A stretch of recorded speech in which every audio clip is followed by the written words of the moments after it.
Y en la línea el coordinador perredista Miguel Barbosa, ¿para qué? Para hablarnos de esta propuesta que presentaron de reforma anticorrupción que obligaría a los funcionarios a presentar su declaración no solamente patrimonial sino también de intereses. Por cierto, al presentar el paquete de reformas también le tomó la palabra al presidente Enrique Peña Nieto y a la CONAGO para avanzar en la reforma del mando único. En fin, saludamos.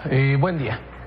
Hola, buenos días. Efectivamente, el día de ayer el grupo parlamentario del PRD, por mi conducto, presentó el conjunto de leyes mediante las cuales se desarrolla la reforma constitucional en materia de combate a la corrupción.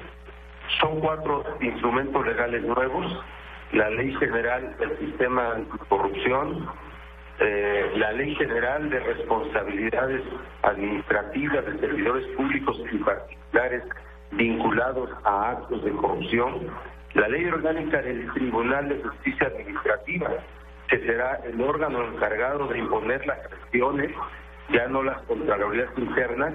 Ellas se encargarán solo de las faltas administrativas no graves, y una nueva ley de la Auditoría Superior de la Federación, porque esta reforma constitucional y su desarrollo recae mucho en la actividad de la Auditoría Superior de la Federación para poder auditar recursos públicos directamente a estados, municipios o cualquier ente que maneje recursos, fondos y fideicomisos de forma directa.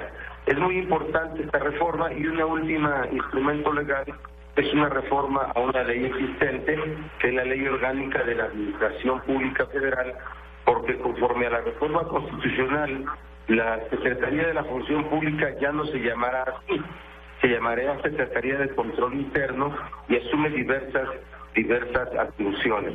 Sí. Ahora, debo decirte que en la Ley General de Responsabilidades manejamos un conjunto, un catálogo de responsabilidades que puedan desarrollar los servidores públicos y los particulares. Entre otras, el tema de los moches, ese beneficio que buscan legisladores cuando diseñan el presupuesto de la nación, o el tráfico de influencia, servidores públicos, abogados que litigan en contra del Estado o que se vinculan a intereses más allá de su capacidad de tener una función pública recta, honesta. Y también lo que tú acabas de mencionar, la obligación 3 de 3, que es la obligación de hacer pública la declaración patrimonial de intereses y fiscal en una plataforma pública, y con un conjunto de plataformas entre las que destacan la de servidores públicos sancionados y un conjunto de cosas. Oiga, senador, ¿realmente se requiere una ley para que se cumpla la ley en México? No, mira, si hablas de la 3 de 3... No, en caso de la ley anticorrupción en general. Mira, te voy a decir algo. La palabra corrupción, hasta antes de esta reforma, no aparecía en el sistema jurídico mexicano. Solamente era parte de los discursos, parte de los mea culpas oficiales, pero no existía. Por primera vez aparece y incluimos una definición de corrupción, y aparecerán inclusive delitos de corrupción en una reforma a los códigos penales del país. Así es que no es necesario, pero así como están las cosas, se requiere cerrar las puertas, se requiere cerrar los hoyos mediante los cuales servidores públicos deshonestos cometen actos de corrupción. Mira, la ley, la moral, son disposiciones, unas de orden público, otras de índole privada, que deben de hacer cualquier hombre no cometa falta.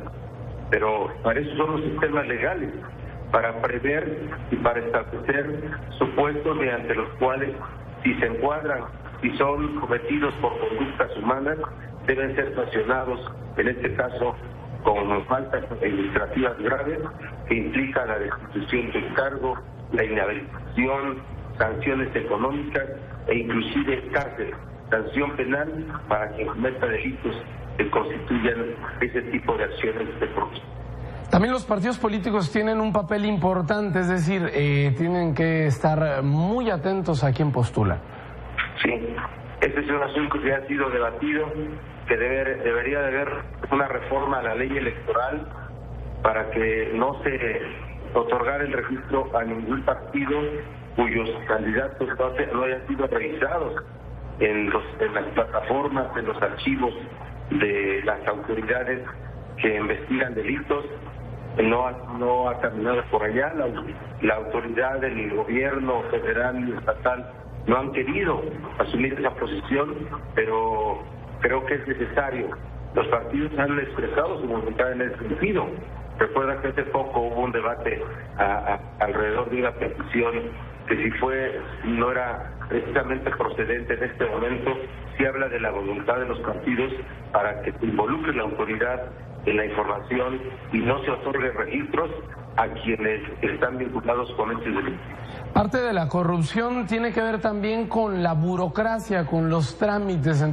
Entre más niveles haya para hacer trámites, por ejemplo, para abrir un negocio, más corrupción o más posibilidad de que haya corrupción existe, ¿no? Mira, sí, en la burocracia, el exceso de regulación en México ha dado a esto, pero se ha solapado por mucho tiempo acciones de beneficio a los servidores públicos. Debo decirte que del Senado, senadores del PRD, yo suscribí esta iniciativa que tiene como eje vertebral una propuesta que se hizo desde Tecnológico de Monterrey. Mediante esta reforma, hoy, en un día se puede abrir un negocio. Hay que instaurar todo el mecanismo para que ello se ponga en práctica.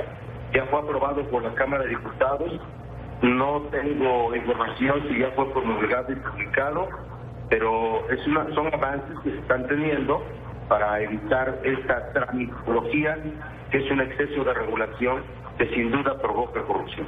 Senador, cuando hablamos de corrupción pensamos en funcionarios públicos, obviamente.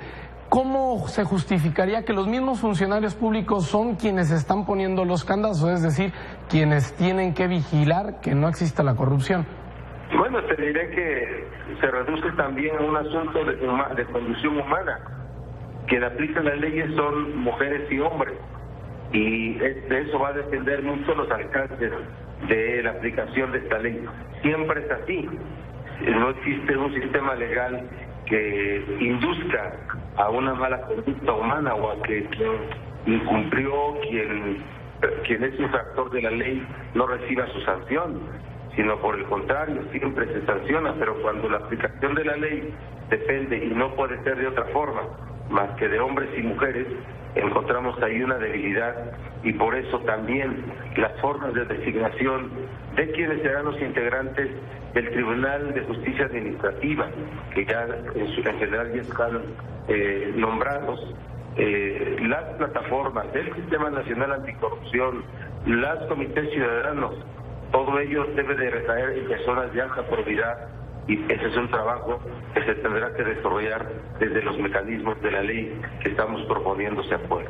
Respecto a estas personas quienes de alguna manera estarían auditando a la autoridad, ¿cómo estarían siendo elegidas? Mira, en el caso de los magistrados del Tribunal de Justicia Administrativa, a propuesta del presidente y con la aprobación de 2/3 del Senado de la República. Y es que a final de cuentas son los funcionarios quienes los están eligiendo. No puede ser de otra forma. Son órganos de gobierno que necesariamente en un sistema de vinculación de poderes tienen que construir.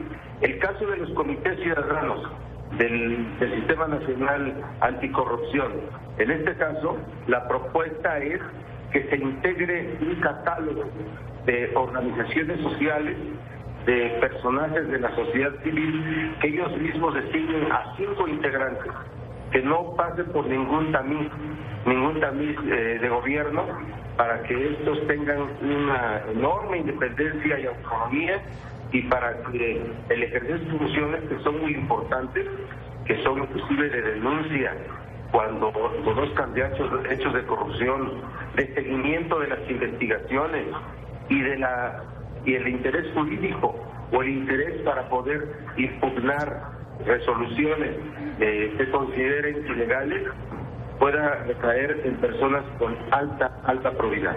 ¿Y qué tanta influencia o qué tanto poder tendrían estos comités ciudadanos? Bueno, tendrían funciones muy importantes, y ahí esa parte hay que verla desde la visión de la función pública, de personas probas que van a ejercer las funciones que la ley les otorga.